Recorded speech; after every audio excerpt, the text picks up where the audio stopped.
Hi, this is James at World War II Jeep and Rifle, and I want to tell you about a really frustrating problem I had with my brake light system. I wanted to get my Jeep to be street legal, and I took it to get inspected thinking that because it's a 75-year-old Jeep, 1942, that it would be exempt from normal requirements given no turn signals and things like that. And the fact that my brake light didn't work, I was kind of crossing my fingers that it would pass anyway. Well, no such luck, not in Texas anyway. I'm sure there are some military vehicle clauses in our laws, but I was going for full-on street legal. Anyway, so I started troubleshooting, and this is the brake light switch that was in line after the master cylinder underneath the hood. This is actually a very standard looking stoplight switch. It's pressure activated. The high pressure fluid, as you push on the brake, pushes a switch which closes the circuit, which opens the which turns on the brake light. That's how it works, and this is conventional even today in many vehicles. So I started searching on normal places, normal Jeep parts online stores and eBay for new old stock or replacement switches, and I ordered several, and none of them fit.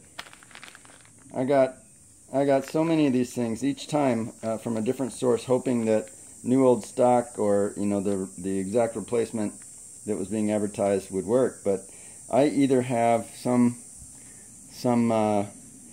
custom brake job on my system or something else. I'm going to show you what I found out. Eventually, after trying to jam some of these other threaded switches on, I got this thread gauge and I measured the thread spacing. The one that came off my vehicle, for which the female side of this connection is threaded, is a 24 thread per inch stoplight switch. These are all 27 thread per inch. And so I started doing some Googling and found out that back in the day, I guess, maybe even some Ford Model T or Model A vehicles and other antique vehicles, which this is, may have been fitted with a different thread style in their brake system. I went to O'Reilly's, searched around, could not find an adapter, but here's what I found. Speedway, an adapter fitting to take these new style 1/8 NPT threaded switches and adapt them to the old style 24 IFM. NPT stands for National Pipe Thread or something like that. It's just a standard for the kinds of pipe threading used on today's modern fittings. IFM stands for inverted flare male, and it's in 24 threads per inch. So here's the part number at Speedway, 910-3185. That made the difference for me, and I'll show you the inside.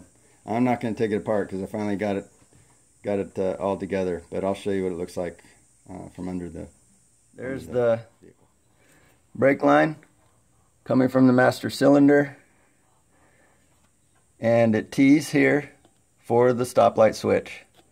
You can see that adapter fitting that goes into the old T and allows me to use a conventional stoplight switch in my 75-year-old vehicle. There you go. Hope that helped a few of you out there who might be troubled with the same dilemma.